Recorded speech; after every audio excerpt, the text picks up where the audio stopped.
I'd go from bronze to mythic if I could only open some rares. That's freaking terrible. But we'll work hard to solve the format. 7 wins. And I'm sure we'll make it there. All right, what is up, my friends? Welcome to Bronze to Mythic. Episode 21, we did it. We're Mythic. We're Mythic. If you missed the previous episodes where we count Mythic, go watch them on YouTube. Honestly, go watch them on YouTube. And what we're doing today, this is going to be our victory lap. Now, unfortunately, we can't do a victory lap draft because Arena is just bugged right now. Because if you saw the last episode, once you're in Mythic, you can't actually progress in a draft or gain or lose any rank. Yeah,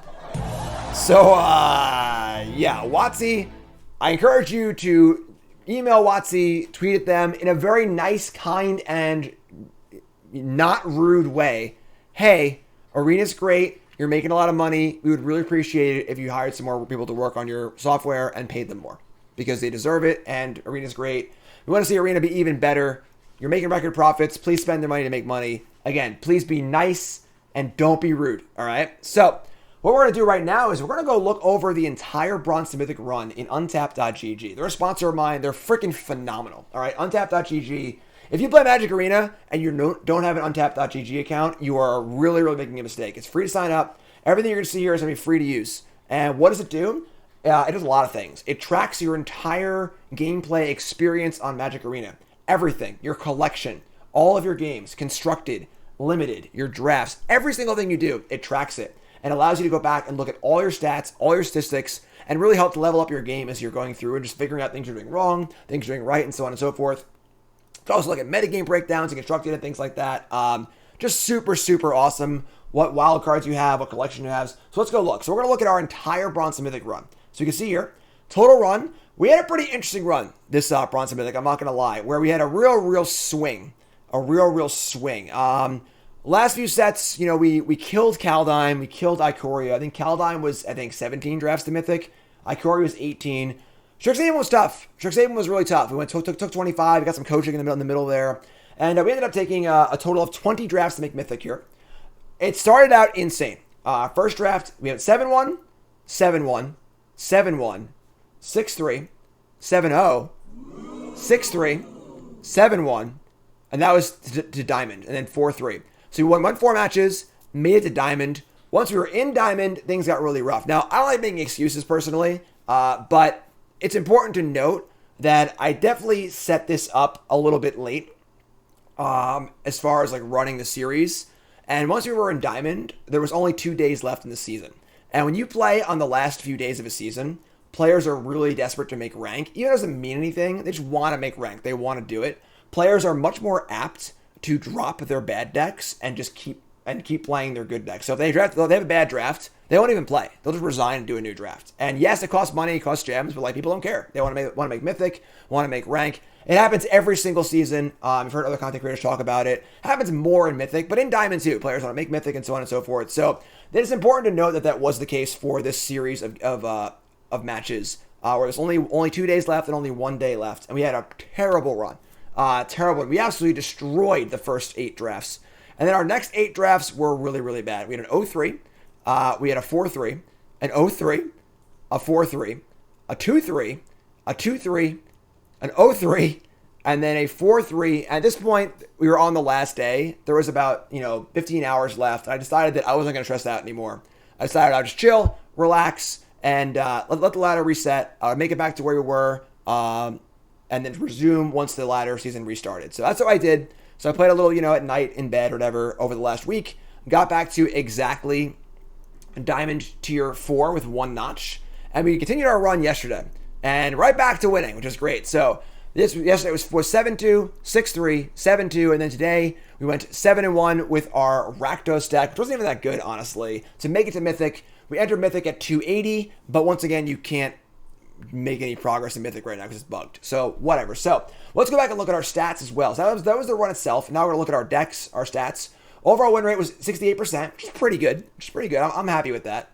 We had 8 7-win runs in 20 drafts, so almost half our drafts were 7 wins, which is good. Took us about almost 1 full day, almost 24 hours, about standard. this is about similar to my previous runs. I've had a little, better win rates and worse win rates, but looking at our decks, we can see that we are now obviously some of these are only one draft. So for example, we only had one draft where we were black-white, went 4-3. Kind of weird actually, but so our best decks were the Boros deck and the Gruel deck is only a one draft.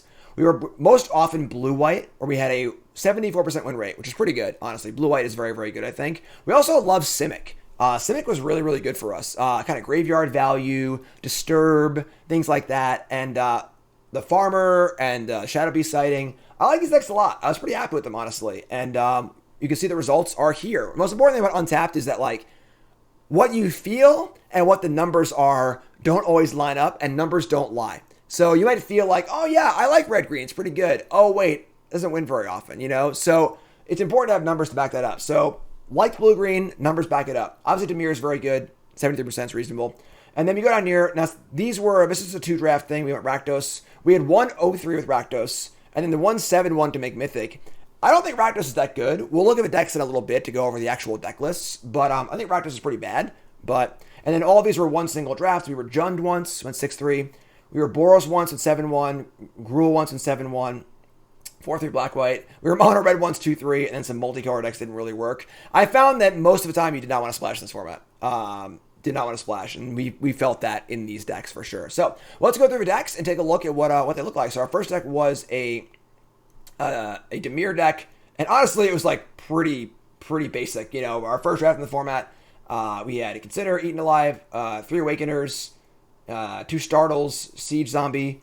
We opened up a Tainted Adversary, it was a very good rare. Falcon Abomination, the Fenestrate, Morbid Opportunist. We played No Way Out, and which I don't think is very good, honestly. I think it's very important to note that cards don't affect the board very rough in this format. And I think his card's not too great, but double Organ Hoarder, double Digraft Horde. It feels like an early draft. Dreadhound. This deck seems really, really good. It's a really high quality Dimir deck, and Dimir is like pretty clearly the best deck in the format. And from draft number 1, we were already on it, which is pretty good. So 2 Ords, 2 Organ Hoarders, really good deck. 3 Awakeners. These are all top black commons. So pretty easy one there. Nothing too crazy. Our second deck was a Gruel deck. Now Gruel is kind of like the red-headed stepchild of the format because the werewolves just aren't very good. They're kind of a trap.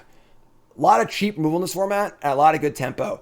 And just playing a random 5/5 for 5 is just like not that good. So we still went 7-1 though. So this is a successful Gruel deck. Why is it successful? Well, we did have Tolvar and red and 7, so that doesn't hurt. Doesn't hurt. I think green is draftable for sure. So is red, but you gotta do it right. Stimulation, Frenzy, 2 Silver Bolts, Harrier Duel, Sentry, Wolf, Slash, Clear Shot. We had 3 farmers, which is great. So we had 3 farmers, Overlord. Only one sighting, but we had Burly Breaker, Cavalry, Rise of the Ants, Red and 7. I think that if you open up the good rares, actually in green has a lot of good rares and some pretty good uncommons. You can do well, but it also was in bronze too, so gameplay wise, So I think that like the problem with the Gruel cards is against better players, you have a lot of opportunities to get blown out, where you like put all your eggs in one big werewolf basket and they blow you out or whatever it is. So our next deck was a Boros deck. We went 7-1. And this was an aggressive Boros deck. And it seems like Boros is a little tough in this format because white really wants you to draft creatures. And red, even though it has a lot of creatures, they're all really bad. And red really wants to be the spell color. I didn't really figure that out until much later in the format. But we can see here, it obviously can work. We have some cards here that aren't really great. Raise the Effigy is okay. Unruly Mob's not great. Preferator's not really great. But, Lambolt Harrier's great. 2 Sacred Fires is pretty good. Vandal's not great either. But, the Cavalier's good. Odric's Outrider's really good. If you are the creature-heavy white deck, then Party Captain's great. Sigardian Savior's great. So, this deck just seemed fine. This feels like a deck that would do well in bronze. It might struggle in the higher ranks. But, as we're still in bronze at this point. So, it's a 7-1. I think that your Boros deck, this deck in Mythic wouldn't do particularly well, or in higher levels, but I think at the early levels it was fine. It worked, it was reasonable, it had good cards in it, certainly worked. Our next deck was our first blue-white deck, and blue-white, one of the best decks, it feels like. So much value in all of the Disturb cards. Candle Trap is like kind of fine in this deck too. It's one of the few decks that Candle Trap's actually good in, because it's the only like really defensive deck. Trapper, Consider, Fading Hope, Silverbolt. Silverbolt's very important in these decks because you really got to kill those utility creatures. Morbid Opportunist, Scab Wrangler. You got to be able to kill them. You can't just like tap them or whatever, or cemetery them or bounce them or whatever. So Silver Bolt's very important in the blue-white deck, I feel like. Fireman's great. Beggar is the kind of card that's only really good if you're discarding it, but we had a lot of things to do that. We had double sifters. This felt like a very good Disturb deck. We had Gravekeeper and, we had Brutal Cathar also. Morning Patrol. Trainer's pretty good. There's some tension here because some of the white cards want to beat down. Cards like Dualcraft Trainer and Loyal Griff and, so on and so forth. But for the most part, pretty cool deck here. Worked out pretty well. Our next blue-white deck was even better. We opened a really, really good rare. One of the best rares in the format, honestly, Indenic Pious Apprentice. Does literally everything. A 2/3 lifelink for 2 is already good. Tons of value. Great Disturb card. Super awesome. You can see here we were a little more aggressive with 3 Witches. We had 1 Lunarch Veteran, a card that I would come to realize was a really important part of these blue-white decks because it's already a Disturb card, which is good value anyway. But the blue-white Disturb decks are they're just really, really important as far as staying alive because they have so much card advantage, and Veteran does that. It just keeps gaining life, drawing cards, gaining life, block a 2/1. So really good card. Only had 1 here, but starting to realize how good it was. We had Witches. We had a lot of 2-drops here. Locked in Cemetery. Other Sifters. I think this card is very, very good if you're super, super heavy Disturb, but very overrated otherwise. Mending's also very similar, honestly. Dawn Guard's phenomenal. Intruder's phenomenal. So it's very, very solid deck here for a 7-0, our only undefeated run. Our next deck was a Jun Deck. Now, this is very similar to the Gruel Deck, where we opened Arlen or something like that and kind of ran with it. We were splashing black for 1 card. It was Morbid Opportunist, probably the best card in the deck, honestly. Also, opened up a Light Up at Night. So very similar to the Gruel Deck, where we have a deck that's... we had Smoldering Egg, too, which was insane in this deck. This is a very bomb-laden deck here. Again, we have Arlen, we have Egg, Fireball, and Opportunist. Egg is actually at its best in Gruel, I think, because you pair it with cards like the Shadow Beast Sighting, cards like Rise of the Ants, and so on and so forth, and it's just really, really insane. It's an unbelievably good card as long as you're activating it, which is great. And again, it fits that sort of theme of Red really wants to be about spells. Fireball's insane also. So just a really good deck full of a lot of cards. If you want to draft green or red this format, that's a good way to do it. Looks like it. And then we started our Simic run, our love for Simic. And this is draft number, 2, 4, 6. It's draft number 7. And really good deck here. We had a lot of 2-drops, triple duel, triple sentry, recoil creeper, double blessing. And this is actually a pretty aggressive deck. What makes these decks so good is that you can be aggressive, but you also have this late grind too. So you're Overwhelmed Archivist, your Gale Drifter. These are cards where they're kind of aggressive, but also card advantage cards too. But blessing is just insane. Super good card. A lot of the reason why we highly prioritized our sentries, because we had 1 game we were mana screwed. We were stuck on 2 lands. We went Sentry, Blessing tap, attack for 7, Blessing flashback tap, attack for 7, killed our opponent. We never got past 2 or 3 lands. It was insane. So Blessing's insane, really, really good card. A little weird because it skews you more towards being aggressive, whereas the blue-green archetype's a little more about kind of card advantage and Disturb and grinding. But it's important to note that this is a grindy format, but it's a very on-the-board grindy format. You can't just draw cards or play divination, because all the really good cards are cards that are grindy, but they put things in play. So if you do that, you just fall behind and die to the creatures, but you also got to grind too. So Blessing is still very good in that respect, even though it is a slower deck, because you kind of can be that sort of tempo deck and things like that. Also had Unnatural Growth, and we cast it once, but deck was very, very good. For our 8th draft, we were Simic again. And this deck actually felt really good to me as well. Deathbound and Sprout probably at its best in Simic. So is Locked in a Cemetery, because it should self-mill stuff. We had 2 Farmers and an Organ Hoarder, which is great. Kind of weird, we had 2 Viper's Fangs. Kind of a weird card. It kind of underperformed, but it was fine. We had 2 Blessings again, which is great. Blessing's great. Creeper's great. Unfortunately, this is where we 4-0'd, made it to Diamond, and then lost 3 in a row. We had some rough games, though, too. Some rough games. But overall, that was pretty good. And then we come to our lull here. So once we were in Diamond, again, we had about a week left in the format, 2 days left in the format. And we experimented a bit here as well. Part of Bronze and Mythic is supposed to be about experimenting and trying different things. And I really wanted to try to see what it would look like if we played a multicolored deck based around Dawnheart Rejuvenator. So this deck had Evolving Wilds, it had a Farmer, and double Rejuvenator. And we were base Gruel. We were splashing black for Infernal Grasp, Trespasser, a really good rare, and a Grizzly Ghoul. splashing blue for a Firmament Sage, and that was basically it. But we wanted the card draw. It was pretty easy to do anyway because we're already playing the Rejuvenator and stuff like that. And it just didn't really work because Rejuvenator doesn't really like stabilize the board that well. Playing one big thing doesn't really work that well either. Tireless Hauler is really bad. Lunar Frenzy was really bad in this deck also because we were kind of like a slower, grindier deck. We had a lot of 2-drops that like just didn't really do much. I think the games were kind of crappy too. We kind of like just drew pretty bad. But a very mixed and confused deck here. And when I saw the spoiler for the set, I really felt like there was going to be a multicolor green deck for sure between Rejuvenator and Evolving Wilds. The format just has too much grind where like typically this sort of like 4-color graph deck has the best end game in the format. And like, it's not even true because blue, white, and blue, black have such good, and even blue, green have such good end games anyway. So the deck was really bad. I don't think it was awful, but we definitely 0-3'd. That's fine. Our next deck was a black-white deck, and we opened up with a Jadar, which is a really, really good card. But being aggressive is kind of tough in this format, honestly, because the problem is all of the good cards like Organ Hoarder are card advantage and good blockers. All the Disturb cards are good blockers. So we had all these Vampire Interlopers, and they couldn't really get anywhere. There's a lot of things that punish them for having 1 toughness. We did have 2 Dualcraft Trainer, which is really, really good. Also had an Outrider, so it certainly wasn't like a terrible deck or anything, but it wasn't great. We went 4-3, which seems reasonable looking at the list now. Ritual Guardian's pretty fillery. Smith's very good, but all in all, just a kind of ant deck. Interloper's the kind of card where like it's good only in like pure aggro decks, but the problem is pure aggro decks aren't great in this format, so kind of an ant deck. Next deck was our Rakdos deck, and Rakdos just kind of sucks in this format for basically all the reasons I just said.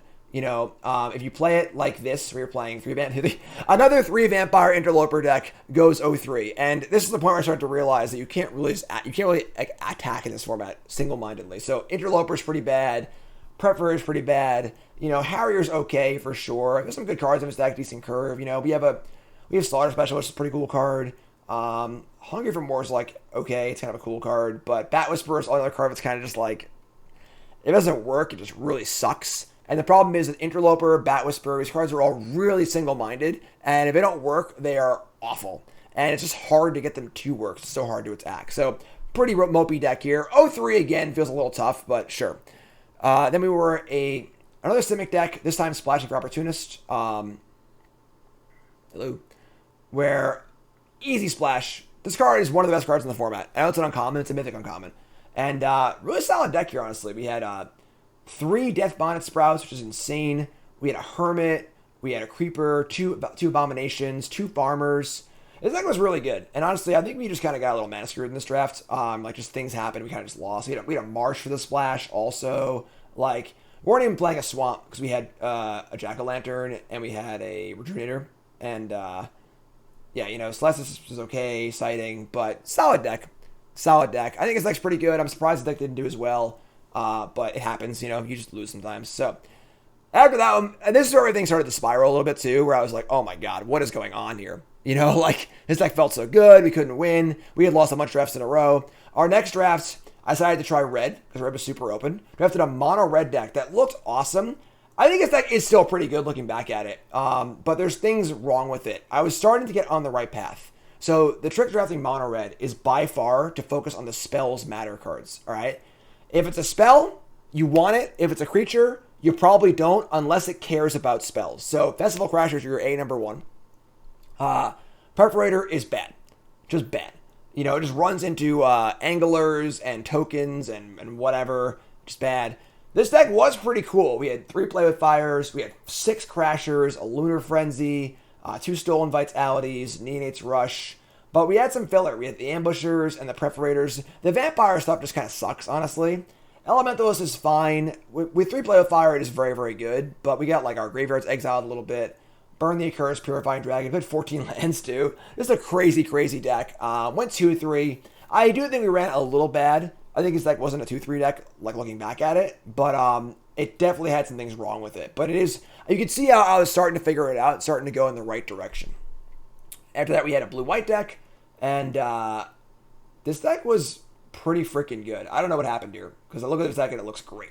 We got 2 Trappers, Silverbolt, which, Geist Slaves, whatever, but we have a Denic, double Graphkeeper, Dawn Guard is awesome.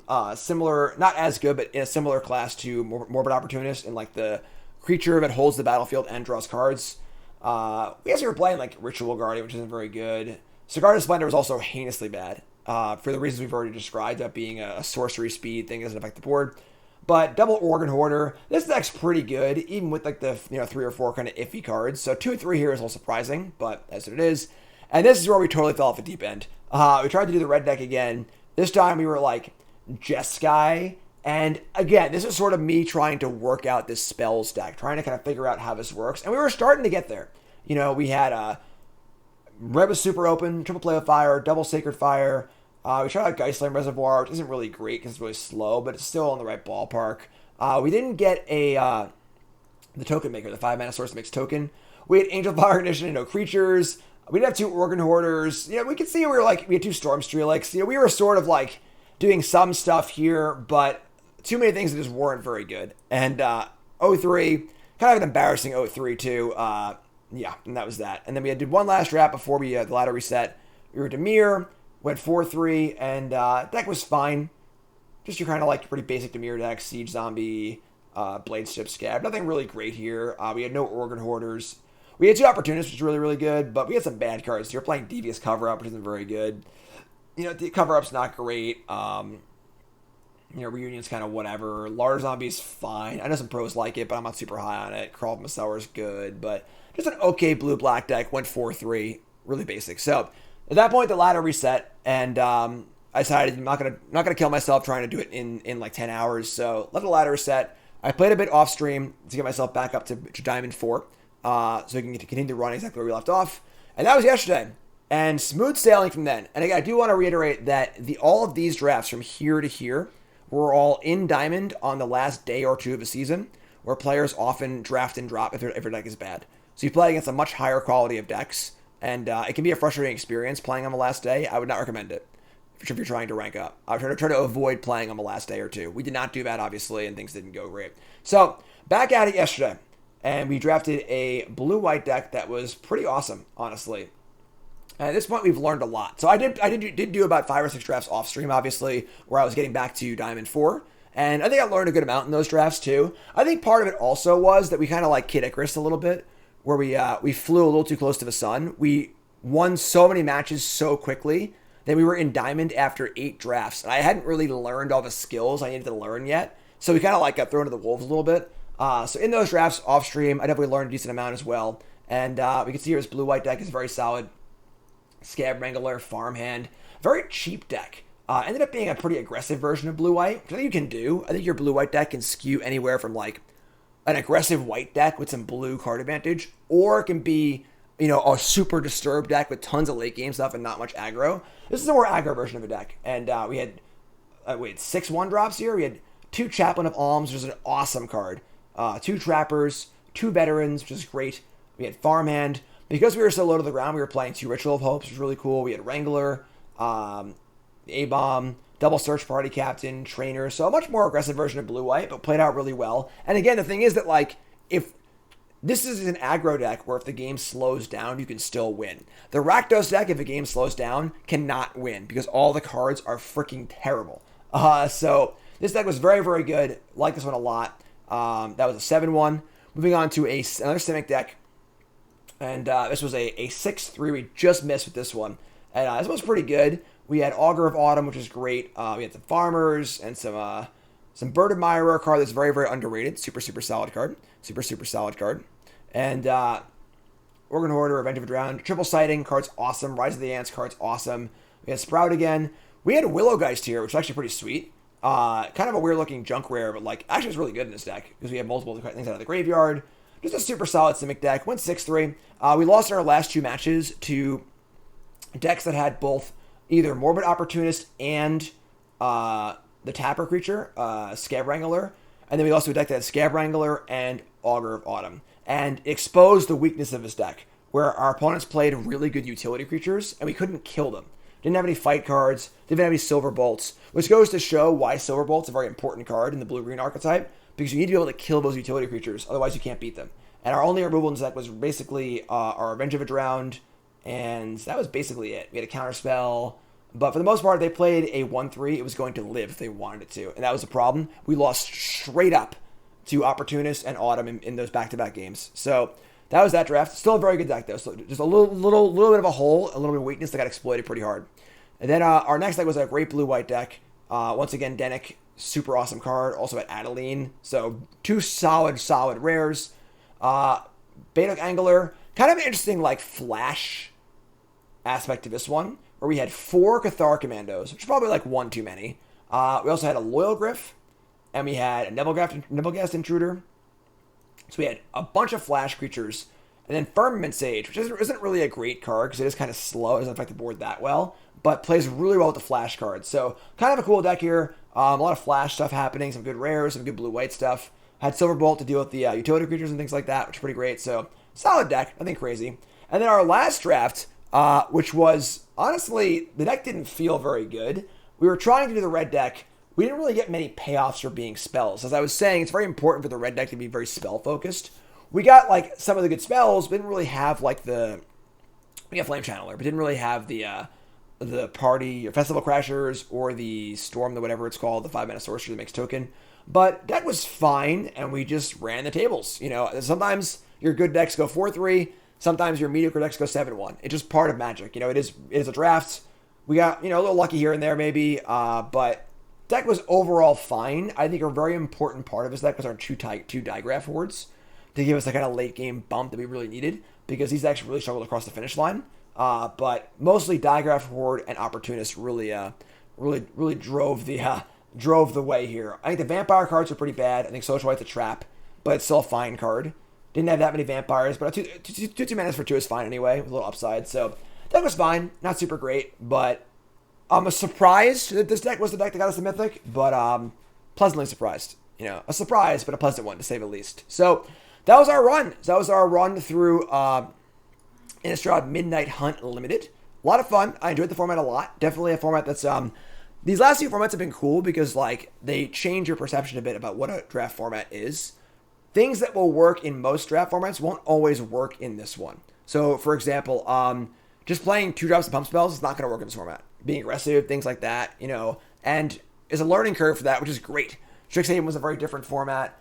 The D&D set was a little bad. That wasn't a very good format, honestly. But the last few before it have been super awesome also. So, had a lot of fun. Again, I encourage you to go to untapped.gg, use my link in the YouTube description or in my Twitch panels, and download the software. It's super free and easy to use. And you can see right here, it's a little program you run, and you can go through it, checks all your stuff. It's also an overlay too. I don't use it on streams. It's like a little busy because like I have all this other crap on stream too. But you can overlay. You can see what cards are in your deck and so on and so forth. Super, super cool. Check it out, untapped.gg. And that's it for this Bronze and Mythic run. Let's hear it from me. So looking forward to Crimson Valley in about a month. We'll do another Bronze and Mythic run as always. And I can't wait to see you there. YouTube folks, love you, like, comment, subscribe. You're all great. Thanks, y'all. Appreciate it.